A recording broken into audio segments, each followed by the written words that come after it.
আম্মা জানদের বলছি সম্মানের বয়ান করতেছি, আপনাদের অপমান না, আপনাদের এত সম্মান, আমগো পুরুষের ওই পরিমাণ সম্মান নাই। কিয়ামতের দিন আমার আল্লাহ যদি জিজ্ঞাসা করে, ও হাসরের কোটি কোটি মানুষ, আজ আমি এই মানুষের মধ্যে একজনকে পুরস্কার দিব,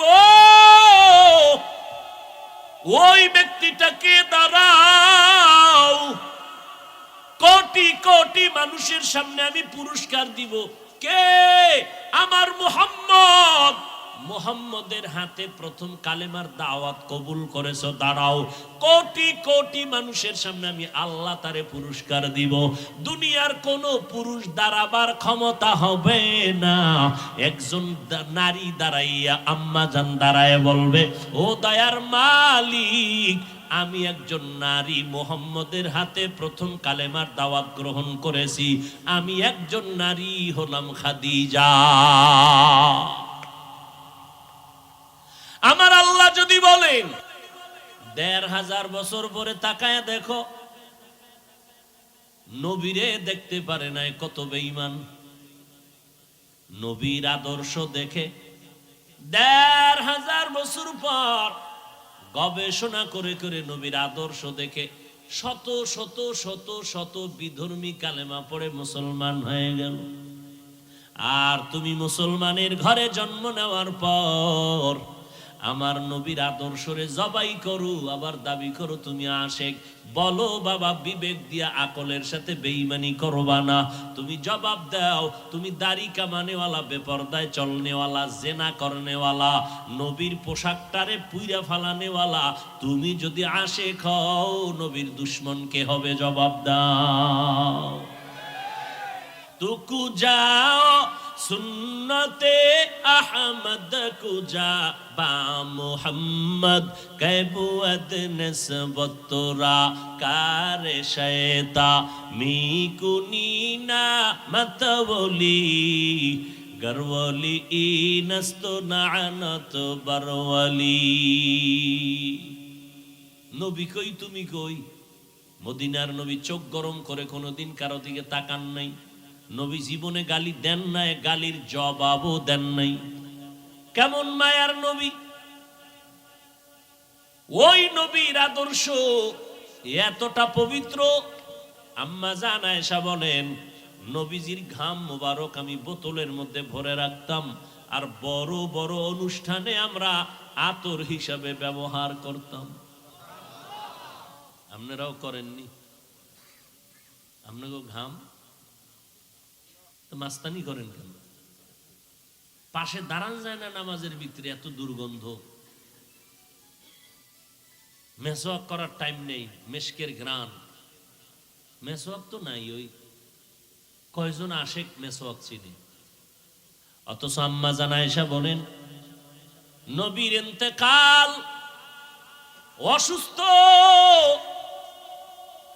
এতটা অসুস্থ হয়ে গেলেন আমার নবী, হাঁটতে পারেন না, উঠতে পারেন না, অসুস্থ। বিদায়ের আগ মুহূর্তে আমার নবী ইশারা করলেন, ও আয়েশা, মেসওয়াক চাবাইয়া দেও, আমি মেসওয়াক করব।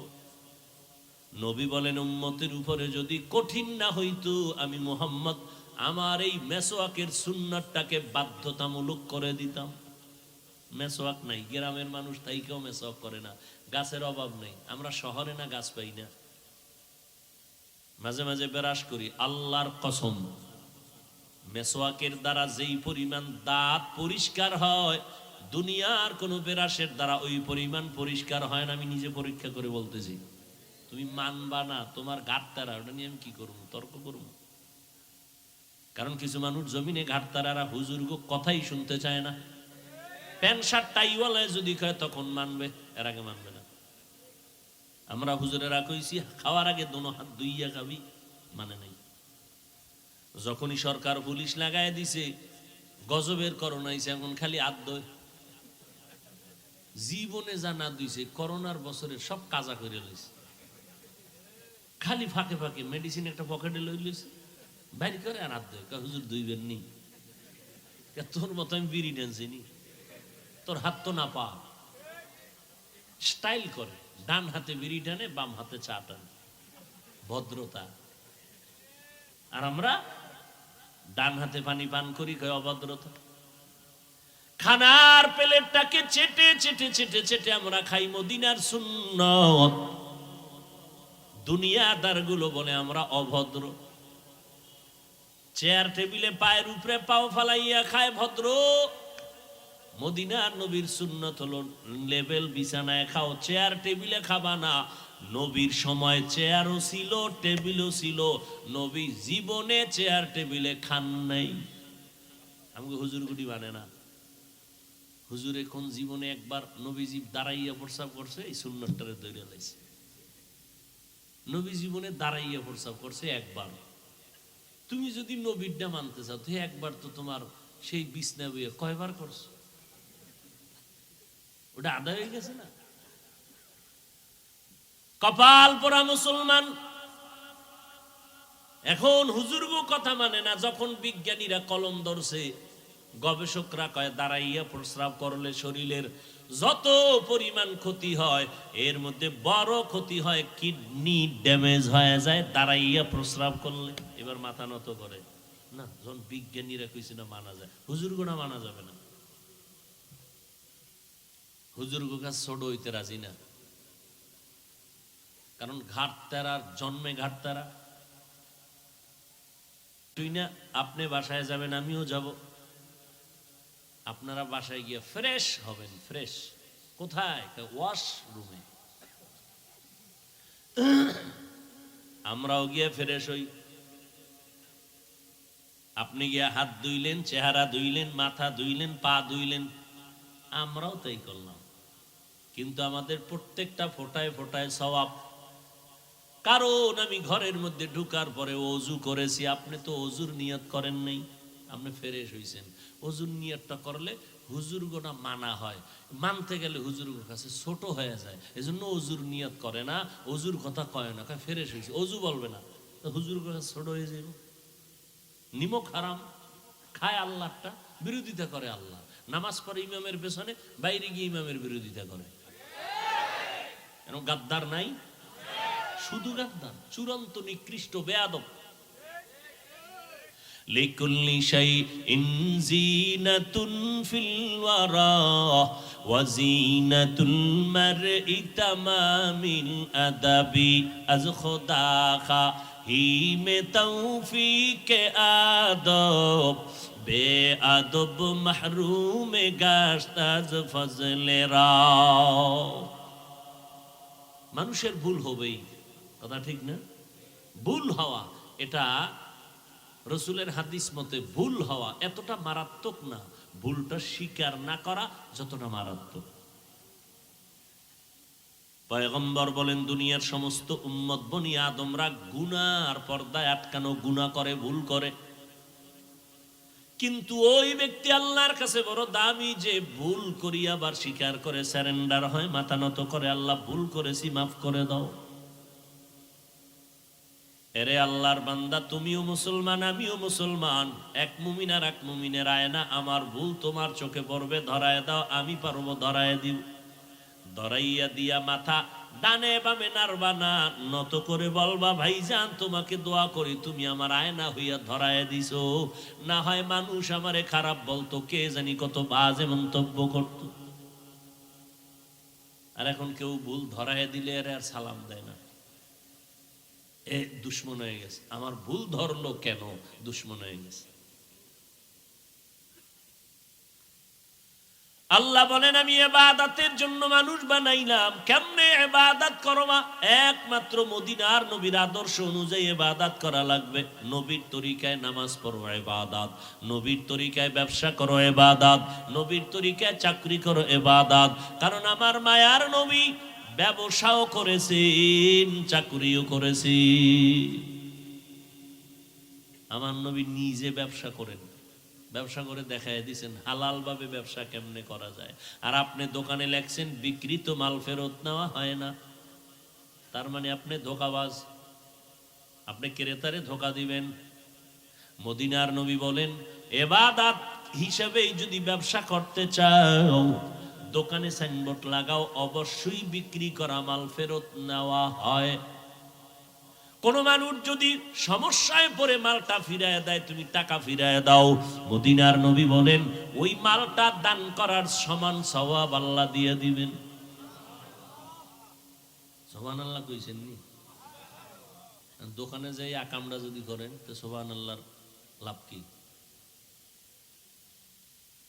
মদিনার নবী বলেন সৎভাবে যদি নবীর তরিকায় ব্যবসা করো, ভালো করে শুনো, হাসরের ময়দানে আমি মুহাম্মদ আর তুমি পাশাপাশি জান্নাতে থাকবো। ব্যবসা করা হালাল, সুদ খাওয়া হারাম।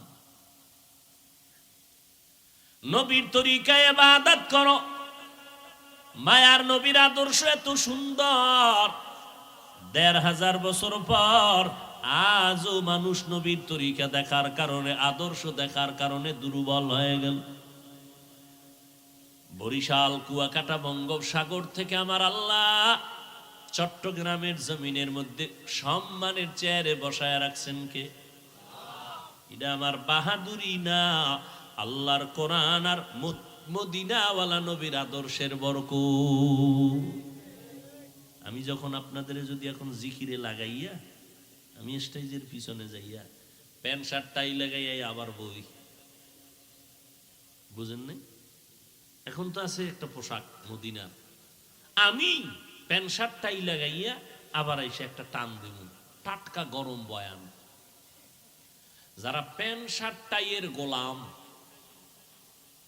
ঘুমাইলো এটা ভইরা ঘুমাই, বাথরুমে গেল, মসজিদে যাইব, হ্যাঁ এরাও বলতে বাধ্য হবে যে হাফিজ সাহেবের ধ্বংস শুরু।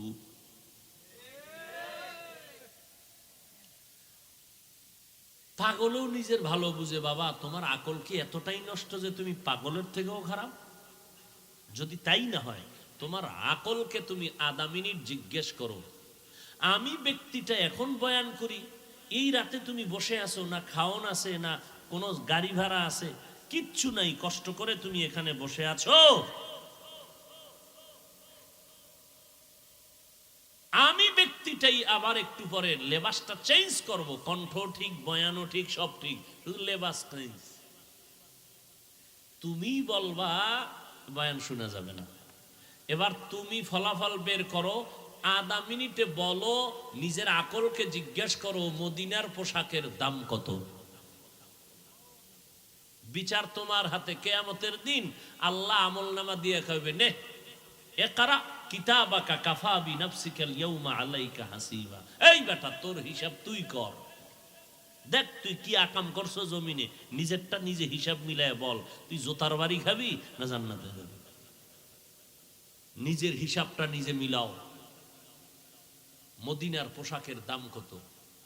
চট্টগ্রামের ছেলে র্যাবের চাকরিতে ভাইবা দিল, কমপ্লিট ওকে হয়ে গেল, জয়েন দিবা কাল, বেতন 40, সব ওকে।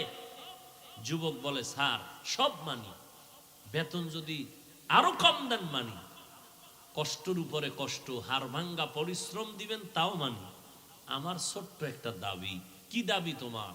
বলে আমি কালা পোশাক পরবো না, এটা খুব ভয় পাই। চট্টগ্রামের বুদ্ধিজীবী শিক্ষিত যুবকেরা বলো বাবা, চাকরিটা ওকে কেন? পোশাকের দাম নাই? তুমি আশেক। দুনিয়ার সরকারের পোশাকের দাম আছে, আর্মির পোশাকের দাম আছে, র্যাবের পোশাকের দাম আছে। এই পোশাক আবার ভারতে চলবে না, তাদের আলাদা পোশাক, সেখানে আলাদা দাম। আমার রসুলের পোশাকটার দাম নাই না? তুমি রসুলের আশেক, এই নি তোমার মোহাব্বত রসুলের প্রতি। অথচ আমার এক নবীর একটা সুন্নতকে জিন্দা করার জন্য জীবন বিলাইয়া দিয়েছেন। মায়ার নবীর আশেক দস্তারখানে বিছাইয়া খানা খায়, খানা পড়ে গেছে, উঠাইয়া খাইলেন সাহাবী। দুনিয়াদারের কামগো রাজপ্রাসাদ, এখানে তুমি আবার খানা উঠাইয়া খাইলা কেন? এটা তো অভদ্রতা। সাহাবীর রক্ত গরম হয়ে গেছে। নবীর সুন্নতের অভদ্রতা বলবি? চিৎকার দিয়ে বল, আতরুকু সুন্নাতা হাবিবি লিহাউলাইল হুমাকা। কি হয়েছে আমার এই দুনিয়াদার আহমক আর মূর্খদের কারণে কি আমার হাবিব আমার নবীর সুন্নত আমি ছেড়ে দিব? এই দুনিয়াদারের কারণে। তোমার দুনিয়াদারের কোনো মূল্য নাই। কই গেল নমরুদ, কই ফিরাউন, কই সাদ্দাত, কই হামান, কই গাদ্দাফি, কই সাদ্দাম,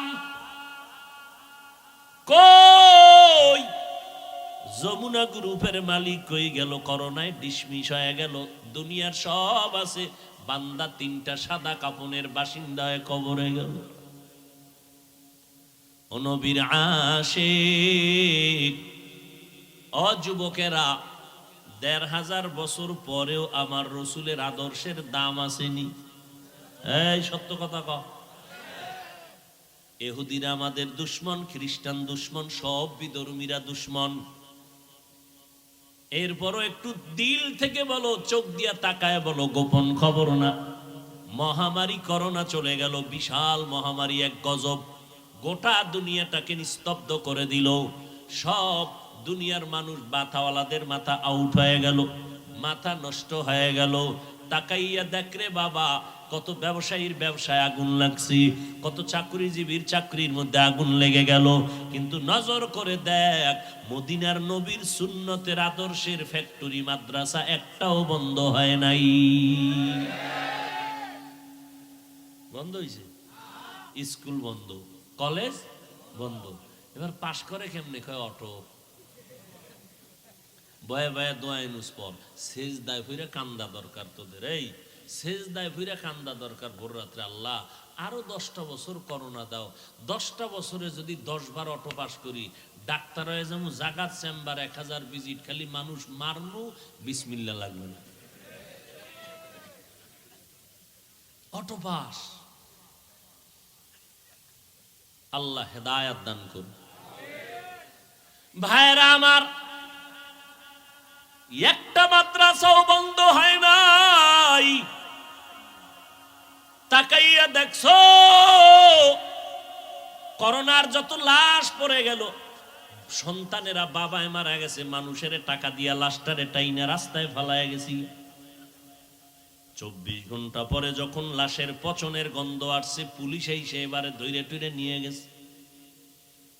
আর অধিকাংশ করোনার লাশ ধরে ধরে কাঁধে করিয়া গোসল করাইয়া কাফন পরাইয়া দাফন করেছে এই দেশের সব টুপিওয়ালা উলামায়ে কেরাম। একজন টুপিওয়ালারেও করোনায় ধরেও নাই, মরেও নাই। বাঁচানের মালিক আমার আল্লাহ। ট্রিপল মাস্ক লাগাইছে, ট্রিপল চোখ দুইটাও দেখা যায় না, বান্দর হয়ে বয়ে রয়েছে। কেন তো বান্দরের জাত। মিস্টার ডারউইন বলে বান্দর আমাগো পূর্বপুরুষ। বান্দরের জাত মানে পশুর জাত। আমরা পশুর জাত না, আমরা মানুষের জাত। এরপর মাস্ক বাঁচাইতে পারছে, কথা বলেন না কেন? মাস্কওয়ালারা কেউ মরে নাই। হ্যাঁ, সতর্কতা অবলম্বন করবেন, সেটা সুন্দর, কিন্তু ঈমান থাকতে হবে কার উপর? ইন্না সালাতি ওয়া নুসুকি ওয়া মাহইয়ায়া ওয়া মামাতি লিল্লাহ। এই ডিস্টার্ব কি? মোনাজাতটা দিয়ে এলাম, কান্দেও ভাবা না কিন্তু।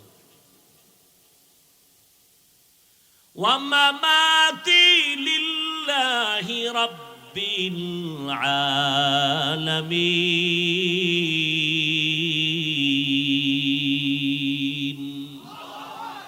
ইব্রাহিম নবী দোয়া করলেন, আমার নামাজ, আমার কোরবানি, আমার বেঁচে থাকা, মরে যাওয়া কার জন্য? আরো জোরে বলেন। ও আল্লাহর বান্দারা, ওরে যুবক, আমার নবীর আদর্শের মালা কেন তুমি গলায় লাগাইবা না? মদিনার নবীর রেখে যাওয়া আদর্শ এত সুন্দর।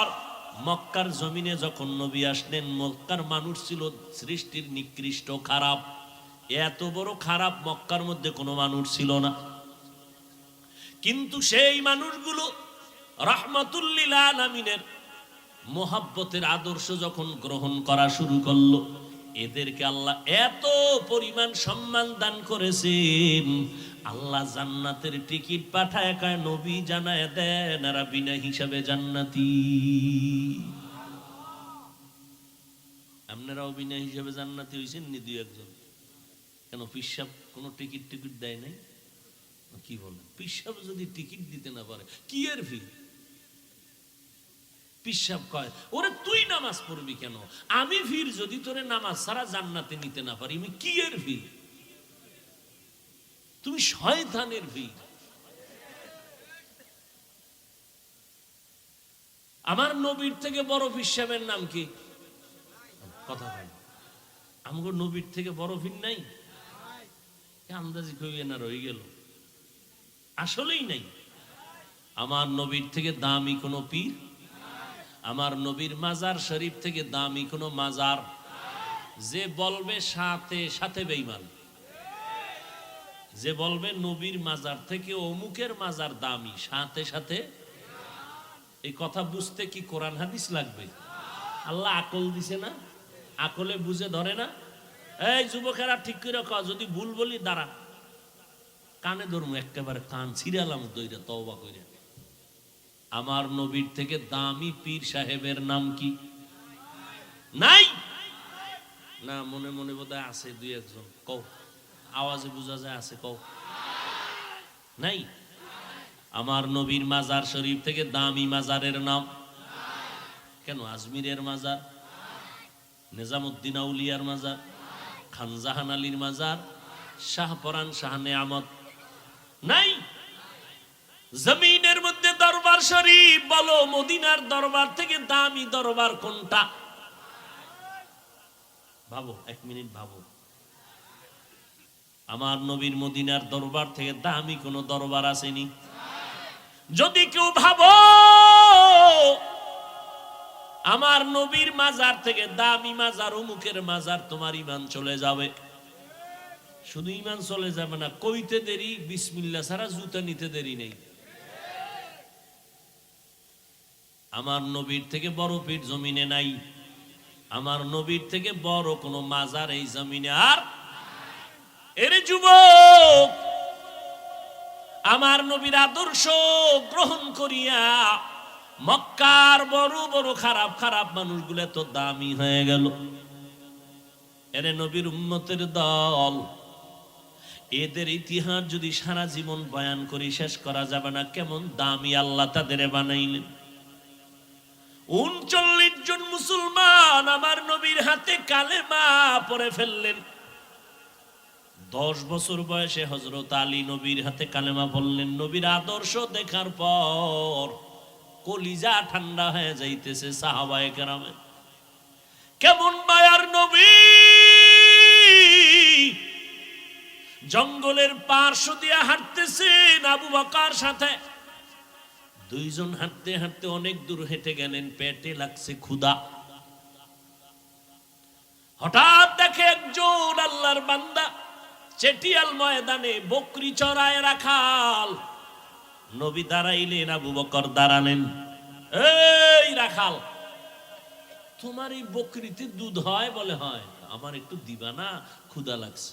রাখাল বলে, বকরির আমি রাখাল, আমি তো মালিক না, আমার অনুমতি নেই দেওয়ার, আমি মালিক না, আমি শুধু রাখাল।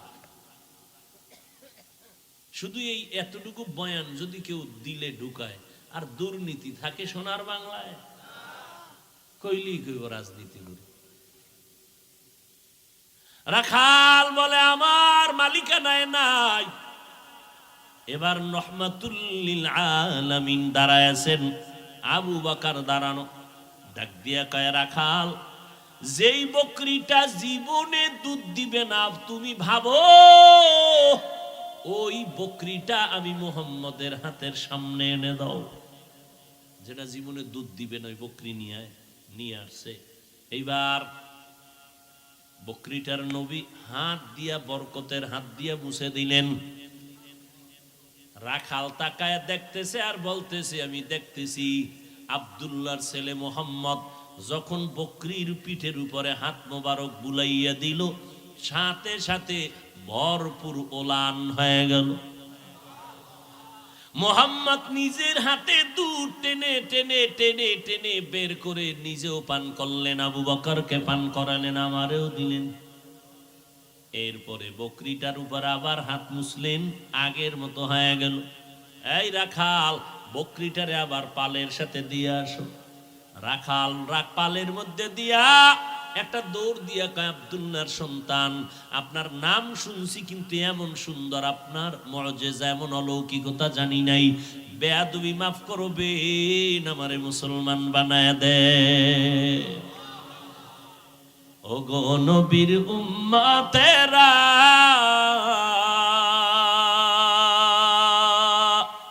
হয়ে আজি দিশাহারা, কোরআন হাদিসের চলো যখন যাহা চায় মনে, নবী বিনে কে তরবে পুলসিরাত মিজানে, নবী বিনে কে তরবে পুলসিরাত মিজানে।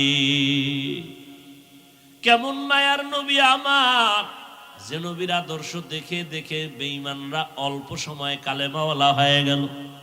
এরে নবীর উম্মতের দল, আমার মায়ের নবীর আদর্শে পড়িয়া সাহাবায়ে কেরাম নিজের জীবনটাকে বিলীন করে দিয়েছেন, জীবন দিয়া দিছেন, কিন্তু আল্লাহর মোহাব্বতের বিলীন করেন নাই, নবীর মোহাব্বতের মাঝে কোনো ফাটল ধরান নাই।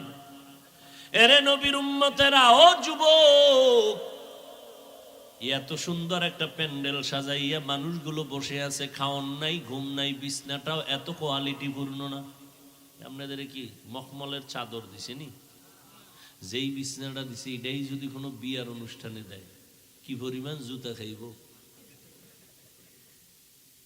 অথচ এখানে আপনারা যে বসে আছেন, কে বড় কে ছোট, কে আলেম কে মূর্খ, কোনো ভেদাভেদ নাই, কষ্ট নাই। আছে? কষ্ট আছে? যাহারে ওয়াজে আইলাম আমাকে এইরকম দুর্বল বিছনা দিল কেন, তাহলে স্বর্ণের ভাটি নিয়ে আইতাম।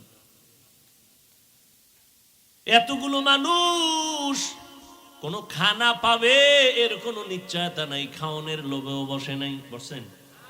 এমনও কি আবার উটের গোশত দেওয়া হবে? কোনো লোভ নাই। এরপরে এতগুলো মানুষ নিয়ন্ত্রণের জন্য কোনো পুলিশ নেই, র্যাব নাই। আছে? কোনো চুপচাপ বসে আছে, কে এদের বসায় রাখলো? এর পেছনে অবশ্যই কোনো নিয়ন্ত্রণ চলতেছে। ওই আল্লাহকে চিনো। এত সুন্দর অবস্থা দেখাই বেঈমানেরা কালেমা পড়ে। আমগো ধর্মের মধ্যে এমন কোন সিস্টেমই নাই।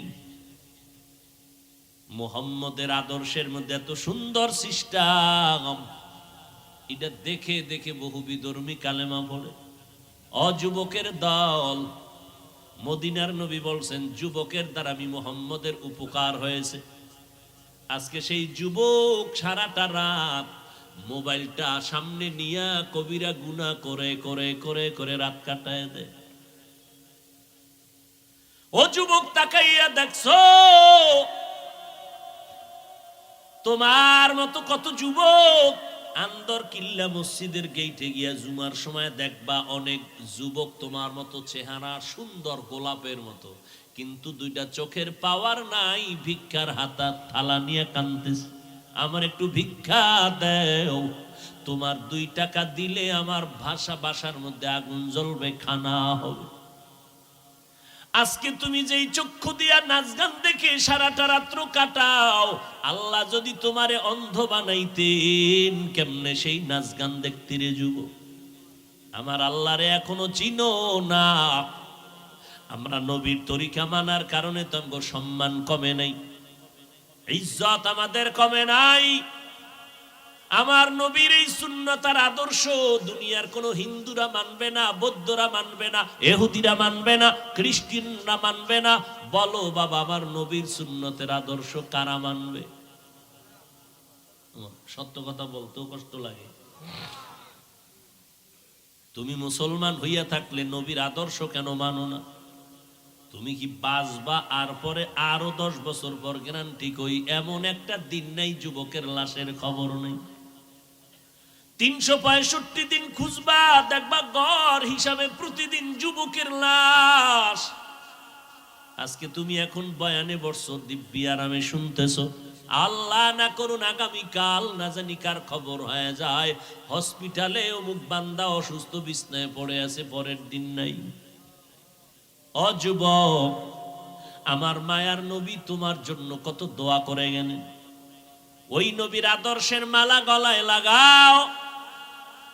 তোমাকে আমি এই কথা বলি না চলো স্কুল কলেজ বাদ দিয়ে সবাই কওমি মাদ্রাসায় যাও, না না না, একবারও বলবো না, কেউ বললেও মানবা না।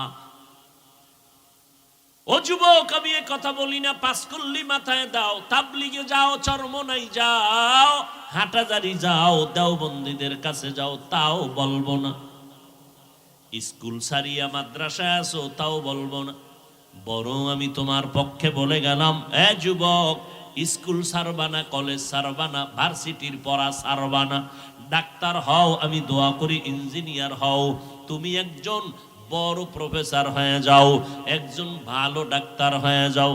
ও বাবা, তুমি ডাক্তার হও, আমার কোনো দুঃখ নাই, বরং দোয়া করি আমার মাদ্রাসায় মাওলানা মুফতি হওয়ার জন্য ছাত্রের অভাব নাই, কিন্তু আমার দেশে আদর্শ ডাক্তারের অভাব, আদর্শ ইঞ্জিনিয়ারের অভাব, আদর্শ একজন প্রফেসরের অভাব। ও বান্দা, তুমি মাদ্রাসায় দরকার নাই, তুমি তোমার লাইনে থাকিয়া তুমি আদর্শওয়ালা হয়ে যাও। স্কুল কলেজে পড়িয়াও তুমি আদর্শ ডাক্তার হও, ইঞ্জিনিয়ার হও, তবে বেয়াদব হইবা না। তোমার আচরণে যেন কোনো আলেম কষ্ট না পায়, তোমার ব্যবহারে যেন মুরব্বীরা কষ্ট না পায়, তোমার ব্যবহারে যেন কোনো মা বাবা, তোমার বন্ধুরা কষ্ট না পায়, তোমার আচরণে যেন অন্য সন্তান খারাপ হয়ে না যায়।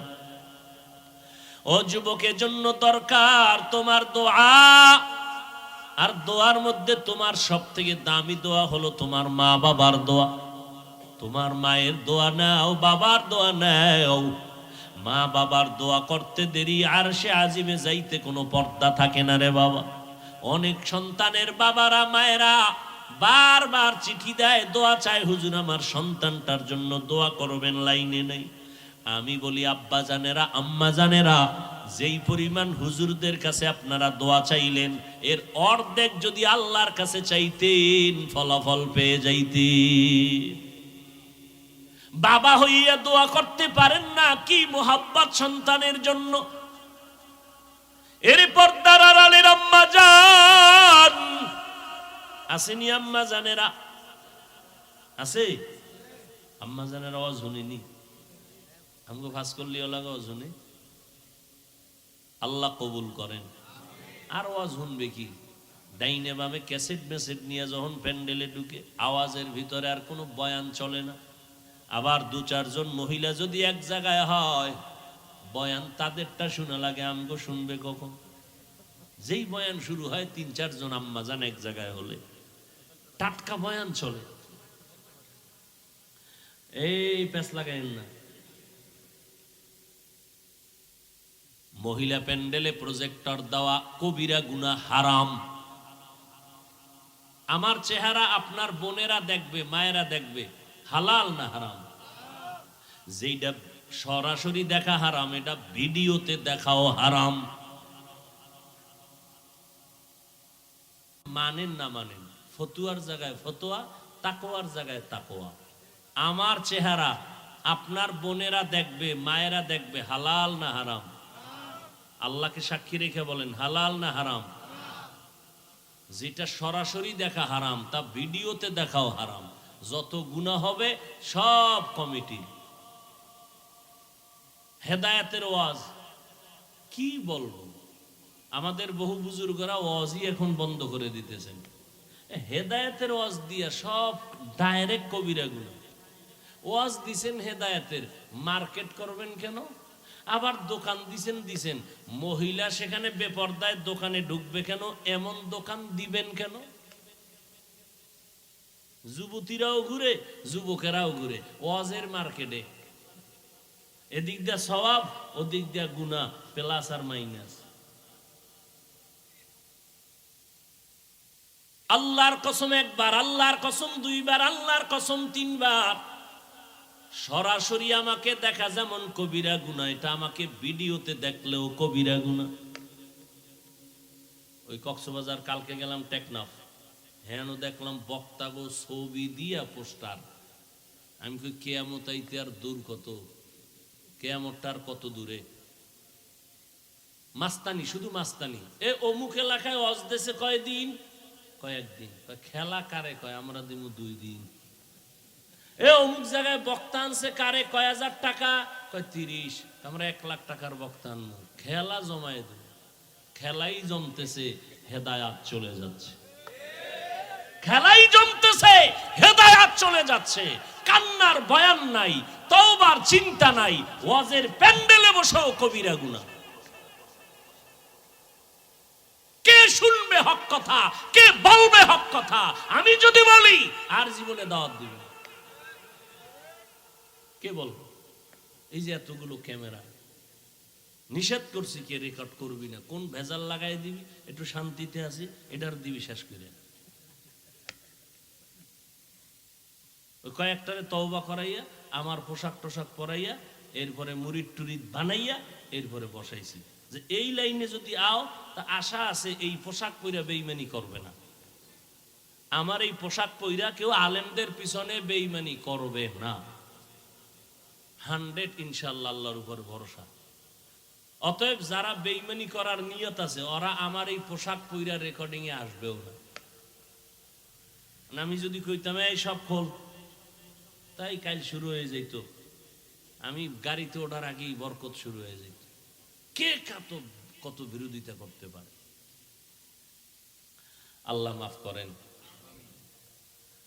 আবু হানিফ ভাই আমেরিকান প্রবাসে আছে, মহিউদ্দিন আপনাদের এলাকার সন্তান, ওদের মহব্বতে দাওয়াতে আসি।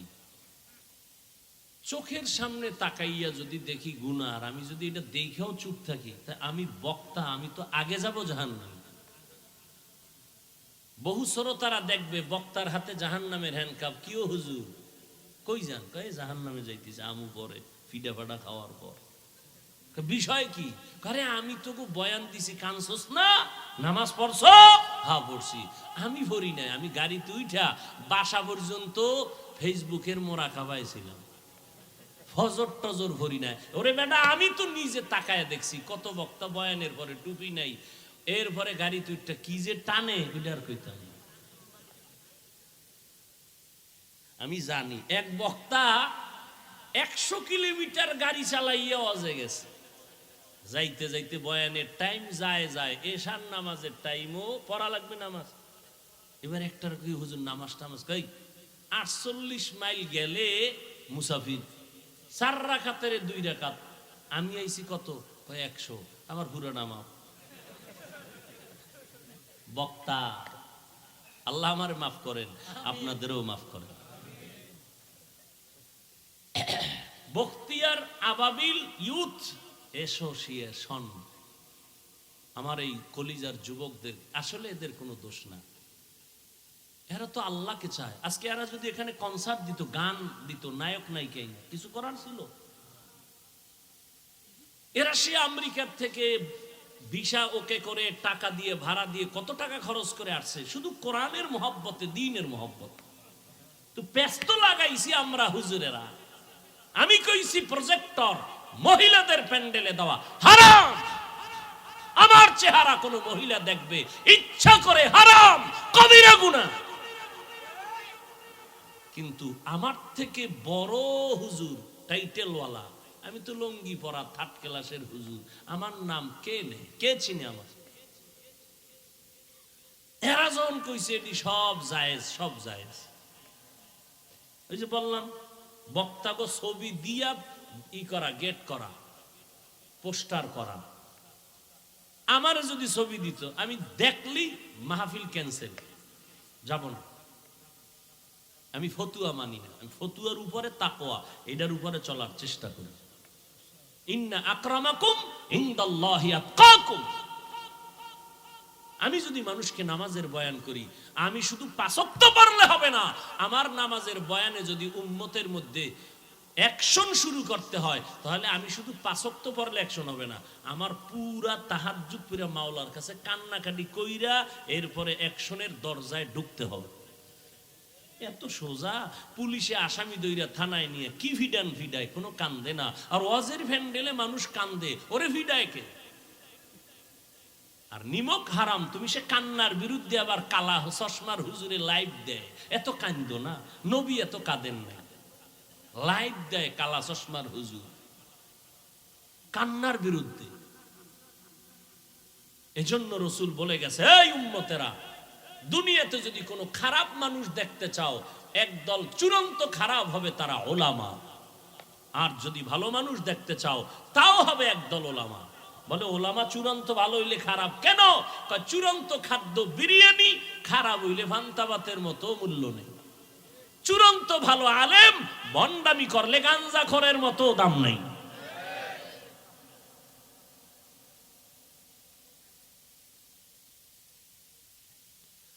হায় হায়, কি বয়ান করব। এক হুজুর বলতেছে কোরআন শরীফ পুরা মানা যাবে না, ভিতরে জাল আছে। আমি আমেরিকার খবর কইতেছি, সোনার বাংলার তাজা খবর। বিশাল বড় মাওলানা, হে কয় কোরআনের ভিতরে জাল। একজন কয় হুজুর কি পরিমাণ? কয় হাদিসের থেকেও বেশি জাল। ও ভাই, কোরআনের মধ্যে যদি ভেজাল হয়, এই সন্দেহ অন্তরে থাকে, তো ইসলাম আছে আর আল্লাহ আছে? আমি হুজুর শেষ, সব শেষ, আর বয়ান করুন কি? তা আওয়ামী লীগ ওয়ালারা বলে নাই, বিএমপি ওয়ালারা বলে নাই কোরআনে জাল, বলেছে এক মাওলানা। কি বয়ান শুনবেন? কে বলবে এই কথা? বড় আফসুস। এখানে বয়ানে বসছেন একটু ইমান তাজা করার জন্য। ভালো করে মনে রাখবেন, বলে গেলাম, মানেন আর না মানেন, আজীবনের জন্য কথাটা ঘরে লিখে রাখবেন। ভালো কাজ যদি আল্লাহর জন্য কাজ করতে গিয়ে যদি কোনো গুনার ভিতরে সামিল হয়, তাহলে ওই কাজে অ্যাকশন নয়, রিয়াকশন হবে। এটা মনে রাখবেন, লিখে রাখবেন। কোনো ভালো কাজ করতে গিয়ে যদি অপরাধে জড়াইয়া যায়, মানে ভালো করার নিয়তে যদি অপরাধ কইরা ভালোর দিকে যায়, গুনায় শামিল হয়ে যদি কোনো নেক সাধন করতে চায়, তাহলে ওই নেক সাধন করে কোনো ফায়দা হবে না, রিয়াকশন হবে। ভালোটাকে ভালো সিস্টেমে করতে হবে। হাদিসও পড়ছি আজকে, লা তাআতা লি মাখলুকিন ফি মাসিয়াতিল খালিক। আল্লাহকে অসন্তুষ্ট করে পৃথিবীর কাউকে খুশি করা হারাম।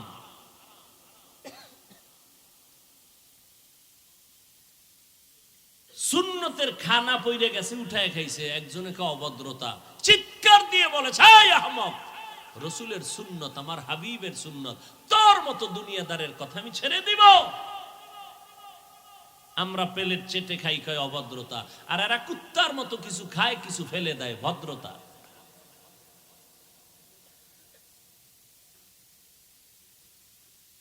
পর্দার আড়ালের আম্মা জানেরা,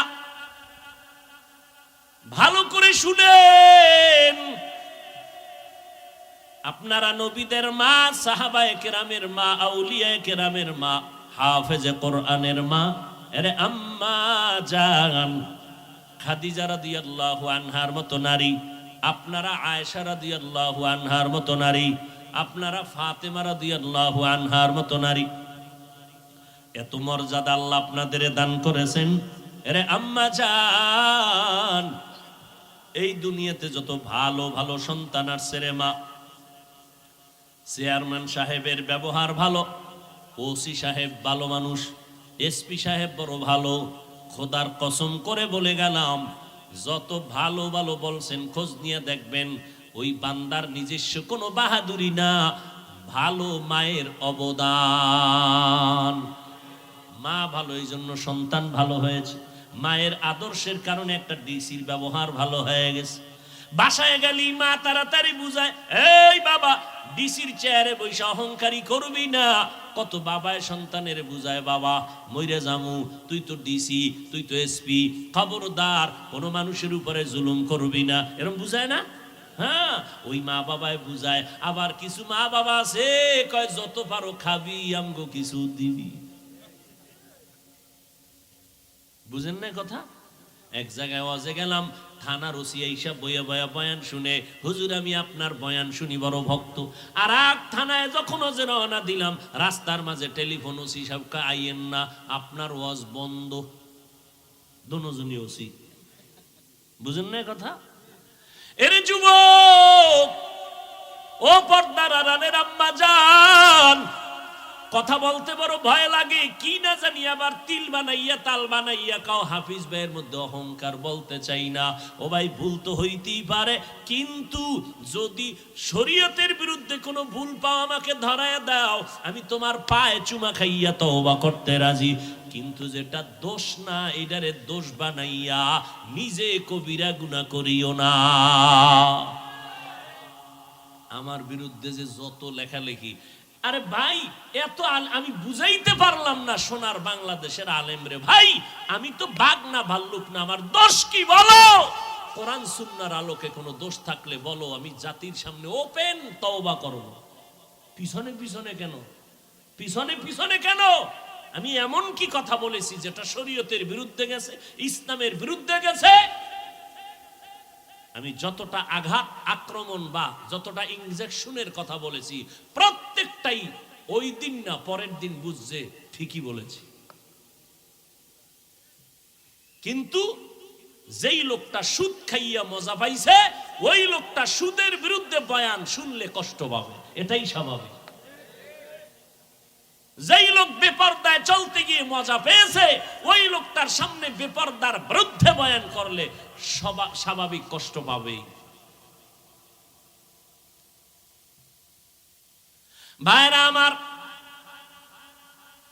ওই মা নিজের জীবনকে উৎসর্গ দিয়া সন্তানকে আদর্শওয়ালা বানায় গেছেন। এজন্য মাকে ইমাম গজালি বলেছেন, প্রত্যেকটা সন্তানের জন্য আদর্শ শিক্ষিকা হলো তার মা। ছোটবেলার থেকে মিয়া জীবনে কোনোদিন প্যান্ট শার্ট টাই তো পরে, জীবনে হাফ প্যান্ট আছে না জীবনে পরি নাই, বাবাই পরায় নাই। ওই ছোটবেলার থেকে পায়জামা লঙ্গি আর এই গোল জামা, কোনোদিন কানিভারা যে জামা আছে তাও পরায় না আমার বাবা। জীবনে দস্তারখান ছাড়া ভাত দেয় নাই। যদি দেখছে আমার বাবায় প্লেটের নিচে দস্তারখান নাই, ওই দিন মায়েরও সাইজ আমারও সাইজ, ভাত তো নাই কপালে। আমার বাবার অনেক দেখছেন না, খুব বুজুর্গ মানুষ, চোখের দিকে তাকান যায় না, মেজাজ গরম হয়। আর মেজাজটা তখনই গরম হয় যদি রসুলের সুন্নতের উল্টাপাল্টা কিছু হয়। ভাইরা আমার, ভালো করে বুঝো, পর্দার আড়ালের আম্মা জান, আপনাদের এত সম্মান, সারা রাত যদি আপনাদের সম্মানের বয়ান করি শেষ করা যাবে না রে মা। এরে আম্মা জান, আপনাদের কি একটু মনে চায় না একজন আলেমের মা হয়ে কবরে যাবেন, একজন হাফেজে কোরআনের আম্মা হয়ে কবরে যাবেন? আপনি মরে যাওয়ার পর আপনার জানাজার ইমামতি আপনার সন্তান করবে। জীবনে টাকা পয়সা নিয়ে তো কেউ কবরে যাইতে পারে না রে মা, দুনিয়ার ক্ষমতা নিয়ে কেউ কবরে যাইতে পারে না। ওরে যারা একটা আলেম রাইখে গেল, কোরআন পড়াইয়া গেল, ওই সন্তান মায়ের কবরের কিনারায় দাঁড়ায় দাঁড়ায় কোরআন পড়ে আর চোখ বেয়ে বেয়ে পানি ছেড়ে কান্না করে, ওই মায়ের জীবনটা কতই যে ধন্য। ও পর্দার আড়ালের আম্মা জানেরা, দুনিয়া কিছুই না রে মা। আপনি মরিয়া গেলে 5টা সাদা কাপড় পরাইয়া কবরে নিয়ে যাবে, কই এলাকার মহিলারা 2 দিন খবর নিয়ে আর আপনার নাম কেউ নিবে না। কিন্তু খোদার কসম একটা নেককার সন্তান যদি রেখে যান, আপনার সন্তান ডাক্তার হবে, তবে যদি কোরআন পড়ায় আদর্শওয়ালা বানায় যান, ওই সন্তানের আদর্শ দেখে মানুষ দোয়া করবে, আর ওই দোয়ার একটা অংশ আপনি মা কবরের মধ্যে পাইয়া যাবেন। ওই সন্তানের কথা মনে করতে গিয়া সবাই মাকেও দোয়া করবে, কারণ ভালো মা না হইলে কখনো সন্তান ভালো হয় না, বাবার আদর্শ ভালো না হইলে কখনো সন্তানের আদর্শ ভালো হয় না। এরে আম্মা জান, স্বামীর মাল হেফাজত করবেন, সন্তানকে আদর্শওয়ালা বানাবেন, আল্লাহর দরবারে কান্না করবেন। স্বামীর মালটা কিন্তু আপনার নিজেরই মাল। সন্তানটাকে ইঞ্জিনিয়ার বানাবেন, তবে কোরআনটা পড়াইয়া ইঞ্জিনিয়ার বানায় দেন। আপনার সন্তান ইঞ্জিনিয়ারিং পড়ার ফাঁকে ফাঁকে ঘুমের ঘরে এশার নামাজের পরে ঘুমের আগে 1 ঘন্টা কোরআন পড়তে পাঠায় দেন কোনো ইমাম সাহেবের কাছে, অথবা ফজরের নামাজের পরে 1 ঘন্টা কোরআন শরীফ পড়তে পাঠায় দেন। ও আম্মা জান, আপনি যদি একটু সোচ্চার হয়ে যান কষ্ট করিয়া, সকালবেলা যদি আপনার সন্তানটারে ডাক দেন, বাবা ওঠ নামাজ পড়।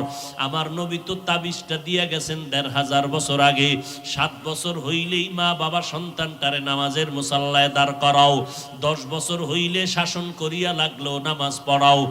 ছোট থেকে যদি কন্ট্রোল করিয়া নাও, আর বড় হলে বেয়াদবি করবে না। ওই সন্তান মা বাবার জন্য জীবন দিবে, খেদমত করবে। ও মা, ওই সন্তানের মা বাবা হইয়া লাভ কি হবে? যেই সন্তান মা বাবারে সালাম দেয় না, মা বাবার কল্যাণে আগাইয়া যায় না, ও বাবারা, ওই সন্তান দিয়া কোনো লাভ নাই। সন্তানটা ইঞ্জিনিয়ার বানাইলেও যেন আপনাকে সম্মান করতে বাধ্য হয়।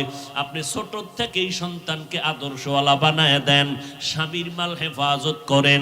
আপনি মা যদি 5 বেলার নামাজ পড়িয়া মাওলার কাছে দোয়া করেন, ও আল্লাহ, আমার সন্তানটারে তুমি আদর্শওয়ালা বানাও, আমার সন্তানটা কামাই রুজি করে হালাল ভাবে কামাই রুজিতে বরকত দাও। আম্মা জান, আপনার স্বামী যদি হারাম টাকা কামাই করে, আপনি যদি 1 দিন 2 দিন জিজ্ঞাসা করেন, ও স্বামী আমার এই মাসের বেতন কত? 20,000। যদি দেখেন বেতন আসছে 22,000, আপনি মা যদি জিজ্ঞাসা করেন 2,000 টাকা বেশি আসলো কেন, স্বামী চিন্তায় পড়ে যাবে। কি বলবো? বলবে একজনে আমারে দিছে, এটা নিয়ে আসছি। পরের মাসে যদি দেখেন আবার বাড়তি, ও স্বামী বলো তোমার বেতন 20,000, 3,000 বাড়তি কেন বলো? একদিন না একদিন বলতে বাধ্য হবে, আমি অমুকের বেতন থেকে কিছু টাকা কর্তন করেছি, আমি অমুক সরকারি বরাদ্দ থেকে এত টাকা নিয়ে আসছি। আম্মা জান যদি সাথে সাথেই বলেন, ও স্বামী আমার, আমি জীবনটা দিয়া কষ্ট করে সংসার গড়াইয়া যাব, তবে হারাম টাকা দিয়া সংসার গড়াইতে চাই না। তুমি যা পাও হালাল নিয়ে আসো, আমি কষ্ট করে সংসার গড়াবো হালালের উপরে। এই কথা যদি স্বামীকে বুঝাইয়া বলতে পারেন, স্বামী জীবনে মইরা গেল আর হারাম টাকা খাবে না। স্বামীকে যদি বলতে পারেন, স্বামী তুমি হারাম খাইয়া তোমার রক্তটারে নাপাক করতেছো, আমার বাচ্চার তো কোনো অপরাধ নাই, তুমি হারাম টাকা দিয়ে আমার বাচ্চার রক্ত কেন নাপাক করবা? হতে দিব না, আমার রক্তটারে নাপাক করতে আমি সুযোগ দিব না। এইভাবে যদি মা, সন্তান চাকরি করতেছে, প্রত্যেকটা মা যদি সন্তানের হাত ধরিয়া কয়, বাবা তুই আমারে মা মানো কিনা? বলে মা মানি। আমি তোরে মরিয়া যাব, জীবনের একটা দাবি কইরা যাই। কি মা বলো? মা যদি হাত ধরিয়া কয়, বাবা জীবনে কোনো গরিবের উপরে জুলুম করবি না, হারাম টাকা কোনোদিন হাত দিয়া ধরবি না, আম্মা জানের একটা কথাই সন্তান আল্লাহর ওলি হয়ে যাবে। এই জন্যই তো নবী বলেছেন, আদ-দুনিয়া কুল্লুহা মাতা ওয়া খায়রু মাতা'id দুনিয়া লিমরাতুস সালিহা। দুনিয়ার সব হলো সম্পদের মধ্যে উত্তম সম্পদ হলো নেককারিনী মহিলারা। ওরে আম্মা জান, আপনারা খাদিজা রাদিয়াল্লাহু আনহার মতো নারী, খাদিজার মতো টাকাওয়ালা তো হতে পারেন না রে মা। ওই খাদিজা রাদিয়াল্লাহু আনহা আরবের মধ্যে এত বড় ধনী, আমার নবীকে বিবাহের বন্ধনে আবদ্ধ করার পরে 2 জন স্বামী বিদায়ের পর আমার আম্মা জান আমার নবীকে গ্রহণ করলেন। আম্মা জানের বয়স 40, নবীর বয়স হলো 25। এই সময় নবীর ঘরে আসলেন আম্মা জান। আরবের ধনী নারী খাদিজা সব সম্পদ স্বামীরে দান করে দিয়েছেন। আর আমগো করেন আম্মা জানেরা স্বামীর কামাই চুরি করে করে গুনার রাস্তায় ব্যয় করে। স্বামী বেচারা বিদেশ থেকে ব্যাংক অ্যাকাউন্ট কইরা স্ত্রীর নামে টাকা দিছে, কত মোহব্বত, আর সে টাকা খরচ কইরা কইরা উল্টা পাল্টা রাস্তায় দৌড়ায়। স্বামী বেচারা দেশে আইসা দেখে ব্যাংক অ্যাকাউন্টে কোনো টাকাই নাই। কয়েকদিন খুঁজা টুইজা তদন্ত করতে নাইমে দেখে বউও নাই, হিজরত করে কই গেছে খবর নাই। আবার স্বামী বেচারারও একটু ভেজাল আছে, কি ওই বউ আনে না, আছে বউয়ের যৌতুক। বিয়ার আগে বলছিল ভিসা দিবিনি মাইয়ে নেউ, শ্বশুর বাড়ির থেকে ভিসা নিয়ে বিদেশ যাবে। বিয়া করছে এই শর্তে, বিদেশে যাওয়ার ভিসা দিতে হবে, এই শর্তে বিয়া করছে। যৌতুক হারাম, হারামে কোনোদিন আরাম নাই। ও ভাই, যারা হারাম টাকা কামাই করে সংসার চালান, আপনার সন্তান সংসারে জীবনে শান্তি আসবে না। আল্লাহর কসম, পারলে লিখে রাখেন, আপনার হারাম কামাইয়ের ঘরের সন্তান কোনোদিন আপনারে সম্মান দিবে না। লিখে রাখেন, কোনোদিন সম্মান দিবে না। ওই যে কয়েক মাস আগে ঢাকা বাড্ডা থানায় কোটি টাকার মালিক বাবায় মরে গেল, দুইটা বড় বড় শিক্ষিত সন্তান রেখে গেল। 24টা ঘন্টা দুই ভাই বাবার টাকা নিয়ে ঝগড়া করলো, লাশটা ফালায় রাখছে, 24 ঘন্টায় দাফন করার কেউ নেই। এমন কুলাঙ্গার সন্তান জন্ম দিয়া কি লাভ হবে? এমন কুলাঙ্গারের আব্বা দাবি করলে কি লাভ হবে রে আম্মা জান? ও আম্মা জান, আপনারা হয়তো মনে মনে বলবেন, হুজুর খালি আমগো কোন আব্বাদের কেন কন না? আরে আম্মা জান, বাবা এবং মায়ের তুলনায় সন্তান মায়ের কাছে সময় দেয় বেশি, মাকে ফলো করে বেশি। এই জন্য বলি, মা হলো আদর্শ শিক্ষিকা, আব্বাকে বলে নাই। কারণ বাবায় সংসার ঠিক রাখতে খাওন নাই, ঘুম নাই, দৌড়ার দৌড়, সারা জীবনটা কষ্ট। কোন স্বামী নিজে আরামে থাকার জন্য কষ্ট করে না, বউরে আরামে রাখবে, সন্তানকে হাসি মুখে রাখবে, গাধার মতো কষ্ট করে স্বামীরা। আম্মা জানেরা বুঝে না।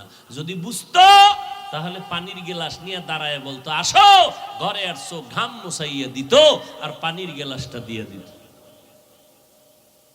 বরং আম্মা জান একটু এতক্ষণ নড়াচড়া করছে, যেই টের পাইছে স্বামী আইছে, আস্তে চিৎপটাং হয়ে গেছে বিছনায়। কেউ আমি অসুস্থ, পানি দাও, নিয়ে খাও, নিয়ে খাও, আমি তোমার খেদমত করব কেন? এরকম আম্মা জানো আছে না নাই? আপনারা তো ফাতেমা রাদিয়াল্লাহু আনহার থেকে দামি না? এরে আম্মা জান, এই আপনারা যারা স্বামী আছেন, কি বলবো, এই খাদিজা রাদিয়াল্লাহু আনহা, আয়েশা রাদিয়াল্লাহু আনহা, ফাতেমা রাদিয়াল্লাহু আনহার জীবনী নিজেও পড়বেন, স্ত্রীদেরকে আইনা দিবেন, পড়তে দিবেন, বাংলা কিনে দিবেন। আর কান্নাওয়ালা ওলামা যারা হক, এদের বয়ান শোনাবেন। শুনে না, ঘরের মধ্যে খালি সাউন্ড বাড়াইয়ে রাখবেন, বাচ্চার কান্না যেন টের না পাওয়া যায়, খালি বয়ানের আওয়াজ। খোদার কসম, খাঁটি আল্লাহওয়ালাদের বয়ান ঘরে বাজান, বড় আওয়াজ দিয়া সাউন্ড দেন, সব ভূত ঘর থেকে দূর হয়ে যাবে। একদিন না একদিন স্ত্রীর সোজা লাইনে চলে আসবে। একটা কথা কানের মধ্যে ধাক্কা লাগবে, হেদায়েতের দরজা খুলে যাবে। আম্মা জানদেরে বলছি, সম্মানের বয়ান করতেছি, আপনাদের অপমান না, আপনাদের এত সম্মান, আমগো পুরুষের ওই পরিমাণ সম্মান নাই। কিয়ামতের দিন আমার আল্লাহ যদি জিজ্ঞাসা করে, ও হাসরের কোটি কোটি মানুষ, আজ আমি এই মানুষের মধ্যে একজনকে পুরস্কার দিব, ওই ব্যক্তিটাকে দাঁড়াও, কোটি কোটি মানুষের সামনে আমি পুরস্কার দিব। কে? আমার মুহাম্মদ। মুহাম্মদের হাতে প্রথম কালেমার দাওয়াত কবুল করেছো, দাঁড়াও। কোটি কোটি মানুষের সামনে আমি আল্লাহ তারে পুরস্কার দিব। দুনিয়ার কোন পুরুষ দাঁড়াবার ক্ষমতা হবে না। একজন নারী দাঁড়াইয়া, আম্মা জান দাঁড়ায় বলবে, ও দয়ার মালিক, আমি একজন নারী মুহাম্মদের হাতে প্রথম কালেমার দাওয়াত গ্রহণ করেছি, আমি একজন নারী হলাম খাদিজা। আমার আল্লাহ যদি বলেন, নিয়ে খাও, আমি তোমার খেদমত করব কেন? এরকম আম্মা জানো আছে না নাই? আপনারা তো ফাতেমা রাদিয়াল্লাহু আনহার থেকে দামি না? এরে আম্মা জান, এই আপনারা যারা স্বামী আছেন কি বলবো, এই খাদিজা রাদিয়াল্লাহু আনহা, আয়েশা রাদিয়াল্লাহু আনহা, ফাতেমা রাদিয়াল্লাহু আনহার জীবনী নিজেও পড়বেন, স্ত্রীদেরকে আইনা দিবেন, পড়তে দিবেন, বাংলা কিনে দিবেন। আর কান্নাওয়ালা ওলামা যারা হক, এদের বয়ান শোনাবেন। শুনে না ঘরের মধ্যে খালি সাউন্ড বাড়াইয়ে রাখবেন, বাচ্চার কান্না যেন টের না পাওয়া যায়, খালি বয়ানের আওয়াজ। খোদার কসম, খাটি আল্লাহওয়ালাদের বয়ান ঘরে বাজান, বড় আওয়াজ দিয়া সাউন্ড দেন, সব ভূত ঘর থেকে দূর হয়ে যাবে। একদিন না একদিন স্ত্রীর সোজা লাইনে চলে আসবে। একটা কথা কানের মধ্যে ধাক্কা লাগবে, হেদায়েতের দরজা খুলে যাবে। আম্মা জানদের বলছি, সম্মানের বয়ান করতেছি, আপনাদের অপমান না, আপনাদের এত সম্মান, আমগো পুরুষের ওই পরিমাণ সম্মান নাই। কিয়ামতের দিন আমার আল্লাহ যদি জিজ্ঞাসা করে, ও হাসরের কোটি কোটি মানুষ, আজ আমি এই মানুষের মধ্যে একজনকে পুরস্কার দিব, ওই ব্যক্তিটাকে দাঁড়াও, কোটি কোটি মানুষের সামনে আমি পুরস্কার দিব। কে? আমার মুহাম্মদ। মুহাম্মদের হাতে প্রথম কালেমার দাওয়াত কবুল করেছো, দাঁড়াও। কোটি কোটি মানুষের সামনে আমি আল্লাহ তারে পুরস্কার দিব। দুনিয়ার কোন পুরুষ দাঁড়াবার ক্ষমতা হবে না। একজন নারী দাঁড়াইয়া, আম্মা জান দাঁড়ায় বলবে, ও দয়ার মালিক, আমি একজন নারী মুহাম্মদের হাতে প্রথম কালেমার দাওয়াত গ্রহণ করেছি, আমি একজন নারী হলাম খাদিজা। আমার আল্লাহ যদি বলেন, আমার মুহাম্মদের দ্বীন জমিনে টিকাইয়া রাখতে গিয়া কে বেঈমানের মোকাবেলায় শহীদের রাস্তায় রক্ত ঝরাইছো, আজকে তুমি দাঁড়াও, আমি আল্লাহ কোটি মানুষের সামনে পুরস্কার দিব। একজন পুরুষও দাঁড়াইতে পারবে না। একজন আম্মাজান দাঁড়ায় বলবেন, ও আল্লাহ, নবীর দ্বীন জিন্দা রাখার জন্য বেঈমানের মোকাবেলায় আমি রক্ত বিলাইয়া শহীদের মর্যাদা আসছি, আমি একজন নারী, সুমাইয়া রাদিয়াল্লাহু আনহা। এর পর্দার আড়ালে আম্মাজান হযরত আলী বলেন, আমি কোথাও থেকে দৌড়াইয়া মসজিদে ঢুকলাম, দেখি নবী বসা, সাহাবারা বসা। প্রশ্ন চলতেছে, নারীদের জন্য শ্রেষ্ঠ গুণ কি দুনিয়ায়? কেউ জবাব দেয় না। আমি বসে থাকিয়া আবার দৌড় দিয়া গেলাম ঘরের ভেতরে, ঘরের দরজায় গিয়া সালাম দিলাম। দেননি আপনারা সালাম? না, এটা সালাম দিই আমরা বেগানারে। বেগানারে সালাম দেয়, বউরে দেয় না, বেআইনেরে দেয়। সালাম না লাগলেও দেয়। শালিরে সালাম দেয়, বউরে সালাম দেয় না। নিমক হারাম কপাল পরা মুসলমান। আবার কামি নবীর আশেক, বেগানারে সালাম দেয়। বেগানারে সালাম দেওয়া জায়েজ নাই। বেগানারে সালাম দেওয়া কি নাই? খালি সালাম, সালামালাইকুম সালামালাইকুম সালাম দেয়। সালামের স্টাইল কি সালামালাইকুম? বিএ পাস করলি আসসালামু আলাইকুম এটা বলতে পারে না। বিএ পাস করছে, সব পারে, সালাম পারে না। বেগানাকে সালাম দেওয়া নিষেধ। আম্মা জানেরাও বেগানা পুরুষকে সালাম দেওয়া নিষেধ। কোন বেগানা পুরুষ বেগানা নারীকেও সালাম দেওয়া সম্পূর্ণ নিষেধ। মাকে সালাম দাও, লজ্জা লাগে, বেআইনেরে দিলে মজা লাগে।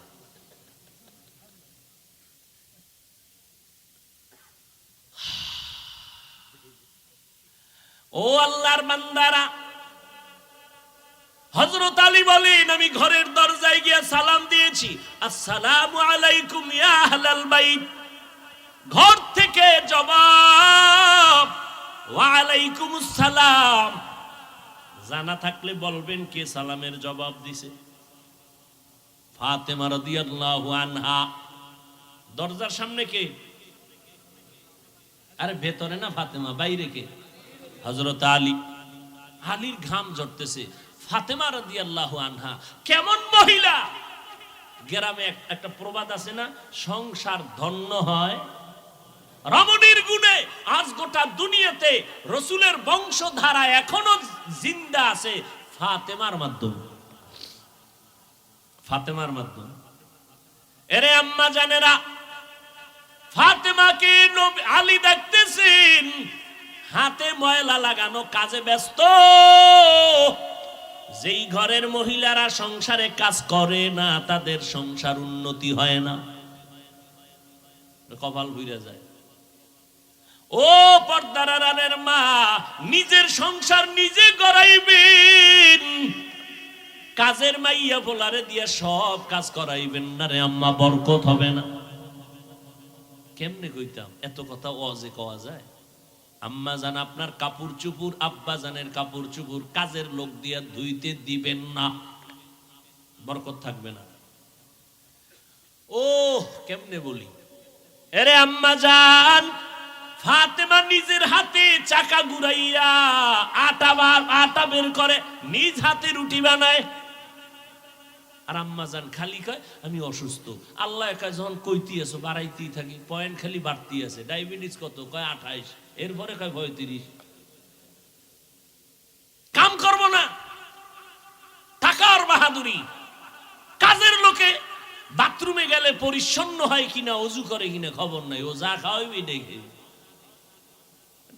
একটা ঘৃণা তো থাকা উচিত। সব কাজ কাজের লোক করবে কেন? যেটা কাজের লোক করবে সে কাজ করবে। আপনি আম্মাজান তো ঘরের রত্ন, স্বামীরে পাকাইয়ে খাওয়াইবেন আপনি। এরে আম্মাজান, হযরত আলী বলে ফাতেমা কাজে ব্যস্ত, সব কাজ বন্ধ করে সালাম দিয়ে পানি দিলেন। কি ব্যাপার এত পেরেশান কেন? নবীজির দরবার থেকে আসছি। আব্বাজান কেমন আছেন? আলহামদুলিল্লাহ, তবে একটু পেরেশান দেখলাম। কেন পেরেশান? ও ফাতেমা, একটা প্রশ্ন নিয়ে কথা চলতেছে, জবাব নাই। এই জমিনের মধ্যে নারীদের জন্য শ্রেষ্ঠ গুণ কি কেউ বলতে পারে না। নবীও চুপ করে বসে আছেন। ফাতেমা আমার দিল বলে তুমি হয়তো পারবা। ফাতেমা বলে ইনশাআল্লাহ আমি পারবো। আব্বা জানের সালাম দিয়ে বলে দেন নারীদের জন্য দুনিয়াতে শ্রেষ্ঠ গুণ হলো বেগানার নজর থেকে নিজেকে বাঁচাইয়া রাখা। হযরত আলী দৌড় আবার নবীর দরবারে। নবী দেখা কয়বার একটা সংবাদ পাইছে, আলীও কি খবর? আমার ফাতেমা কেমন আছে? আলহামদুলিল্লাহ ভালো। জবাব দিয়েছে আপনার কলিজার টুকরা ফাতেমা। কি জবাব? ফাতেমা বলেছে নবী সারা দুনিয়ার নারীদের জন্য শ্রেষ্ঠ গুণ হলো চেহারাটা অন্যের বেগানার নজর থেকে নিজের চেহারা বাঁচাইয়া রাখা। ফাতেমা ইন্তেকালের আগে কয় আলী দুনিয়াতে কোনো বেগানায় আমি ফাতেমার দেহটা পর্যন্ত দেখে নাই। আমার মরণ হয়ে যাবে ভাব, আমারে ঘরের মধ্যে দ্রুত গতিতে জানাজা পড়ায় দাফন করবা, বাইরে লাশটা নামাবা না। বাইরের লোকগুলো দেখিয়া আমার কাফনের উপর দিয়ে আমার দেহটা দেখা বলবে নবীর কন্যা এত বড় লম্বা, এত মোটা ছিল, দরকার নাই, আমার জানাজা ঘরের মধ্যে কমপ্লিট করে দাফন করে দিও।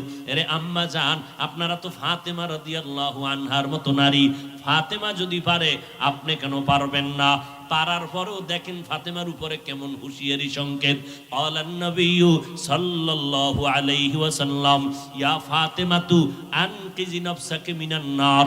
নবীর ইন্তেকালের 6 মাস আগে ফাতেমাকে নবী ডেকে বলেন, ও ফাতেমা আমি তোমারে কত আদর করি বুঝানো যায় না রে ফাতেমা। আমি যদি কোথাও যাই তোমার থেকে শেষে বিদায় নেই, কোথাও থেকে আসলে আগে তোমার কাছে দেখা করি। কিন্তু ফাতেমা বিদায়ের আগে বলে গেলাম নিজেকে জাহান্নামের আগুন থেকে বাঁচাইয়া কবরে যাইও। কবরে গিয়া যদি নেক আমল দেখাইতে না পারো কোনো উপায় হবে না। ও নবীর উম্মতের দল, আমার মায়ার নবী রাহমাতুল লিল আলামিন কলিজার টুকরা ফাতেমা জান্নাতের নারীদের সরদারিনী, তাকে যদি এত কঠিন কথা নবীর জবানে বলতে পারেন, ও চট্টগ্রামের আনোয়ার আর আম্মা জানেরা আপনাদের আমলের খবর কি, ইমানের খবর কি, স্বামীর খেদমতের খবর কি, সন্তানের হক কি পরিমাণ আদায় করেছেন, আম্মাজান পর্দা কতটুকু রক্ষা করতে পেরেছেন, আপনার সতীত্ব আপনার চরিত্র কি পরিমাণ ঠিক রাস্তায় রাখতে পারছেন, আল্লাহর সাথে একটু হিসাবটা তাড়াতাড়ি মিলাইয়া যান। কোন দিন কবরে ডাক আসবে বলা যায় না। ও নবীর উম্মতেরা, ও যুবক এখনো সময় আছে, তওবা করো।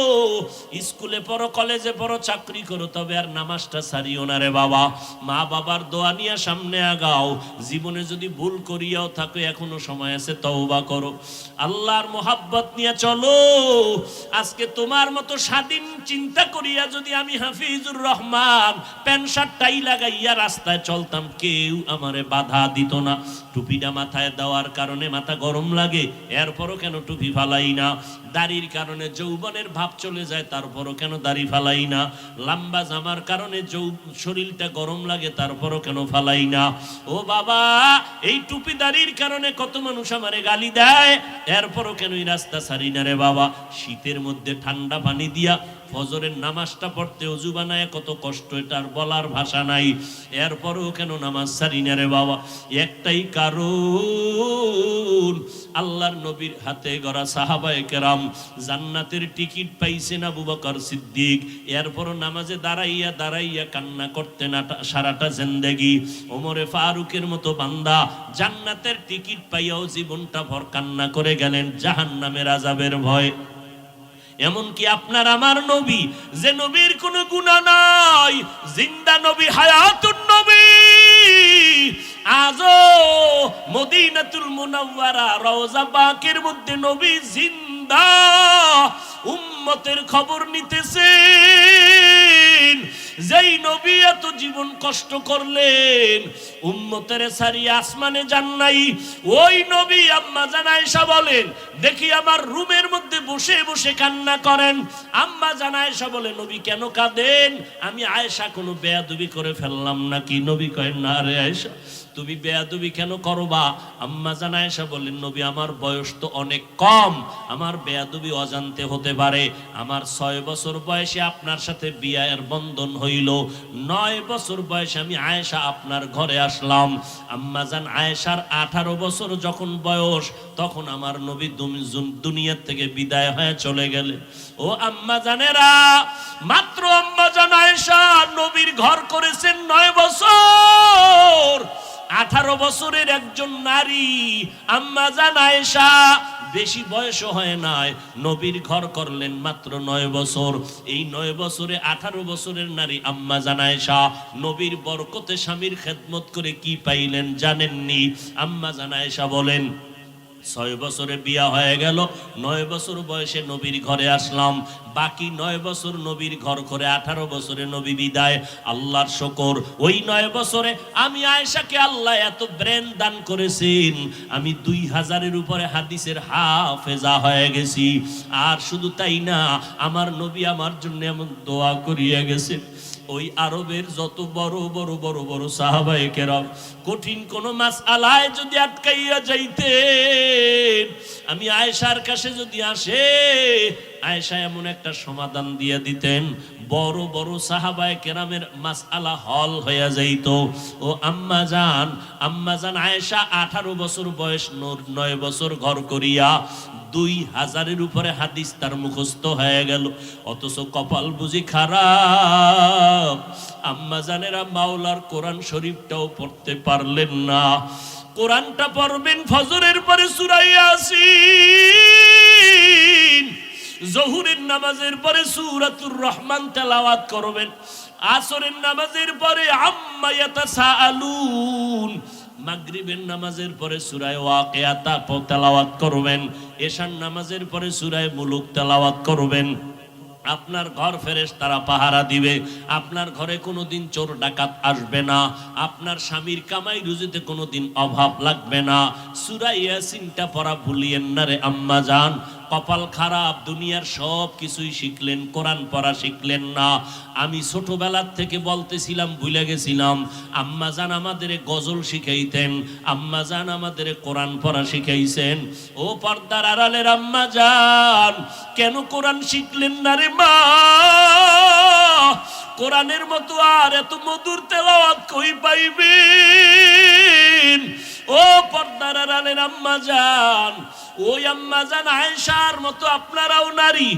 নবী বলেন, আয়েশা আমি কান্না করার কারণ হাসরের ময়দানের কঠিন কথা আমার মনে পড়ে গেল। আম্মা জান আয়েশা বলেন, কেমন কঠিন? নবী বলতেছেন আয়েশা এই জমিনটা হবে কিয়ামতের মাঠ, হাসরের ময়দানে সমস্ত নারী পুরুষ উলঙ্গ আল্লাহর আদালতে দাঁড়াবে। আল্লাহ পাক গরম মেজাজ নিয়ে কুদরতের আওয়াজ দিয়া বলবেন লিমানিল মুলকুল ইয়াউম। আল্লাহ পাকের কুদরতের রাগান্বিত বড় আওয়াজে হাসরের ময়দানটা কেঁপে উঠবে। অপরদিকে সূর্যের গরম, আল্লাহ বলবে সূর্য যত তাপ আছে জমিনে ছেড়ে দাও। অন্যদিকে জাহান্নামের আওয়াজ, জাহান্নামের আওয়াজে হাসরের মাঠ থরথর করে কেঁপে উঠবে। নবীজি বলেন ও আয়েশা নবীদের কোনো গুনাহ নাই, সেই নবীরা পর্যন্ত কান্না শুরু করবেন, হাউমাউ করে কাঁদবেন আর বলবেন উম্মতের কথা সব নবীরা ভুলিয়া কাঁদবেন আল্লাহ আমাকে বাঁচাও। আদম নবী কান্না শুরু করবেন আল্লাহ আমারে বাঁচাও। মূসা নবী কান্না করবেন আর বলবেন আল্লাহ আমারে বাঁচাও। সূর্যের গরম সহ্য করা যায় না, জাহান্নামের আওয়াজ কানের মধ্যে নেওয়া যায় না। এমন এক কঠিন পরিস্থিতির মধ্যে ইব্রাহিম নবী কাঁদবেন আর বলবেন আল্লাহ আমারে বাঁচাও। একজন নবী ও উম্মতের কথা কেউ স্মরণ করবেন না। আম্মা জান আয়েশা বলেন নবী তখন আপনি তো দু জাহানের সরদার, রহমতের নবী, আপনি তখন কি করবেন? আম্মা জানকে নবী বলেন ও আয়েশা ওই সময় আমি কোন উম্মতের কথা নিজের চিন্তা বাদ দিয়া আমি আল্লাহর দরবারে মাকামে মাহমুদে সিজদায় পড়ে কাঁদবো আর বলবো আল্লাহ আমার উম্মতের বাঁচাও, আমার উম্মতের বাঁচাও। আমি একবারও আমাকে বাঁচানোর কথা বলবো না, আমি আমার মেয়েকে বাঁচাও বলবো না, আমি আমার স্ত্রীকে বাঁচাও বলবো না, আমি বলবো আল্লাহ আমার উম্মতের বাঁচাও। আম্মা জান আয়েশা বলেন আপনার কান্নার পরে কি হবে? আল্লাহ বা নবী বলেন ও আয়েশা তখন আমার আল্লাহর অন্তরে মায়ার জোশ আসিয়া যাবে। আমার আল্লাহ বলবে নবী আপনি মোটেও কাঁদবেন না, মাথা উঁচু করেন, আপনাকে আমি এখনই সুযোগ দিচ্ছি রে নবী, আপনার একটা উম্মত আমি জাহান্নামে দিব না। আপনি বাঁচিয়া বাঁচিয়া এই কোটি মানুষের মধ্য থেকে উম্মতগুলো জান্নাতের দিকে নিয়ে যান। আম্মা জান বলেন নবী তখন আপনি কি করবেন? নবী বলেন আমি কোটি কোটি মানুষের মধ্যে উম্মতগুলো বাঁচিয়া আরশে আজিমের নিচে নিয়ে বসাবো। আল্লাহর নবীর প্রশ্নের কথায় আম্মা জান আয়েশা বলেন নবী কোটি কোটি মানুষের মধ্যে আপনি উম্মতগুলো চিনবেন কি করে?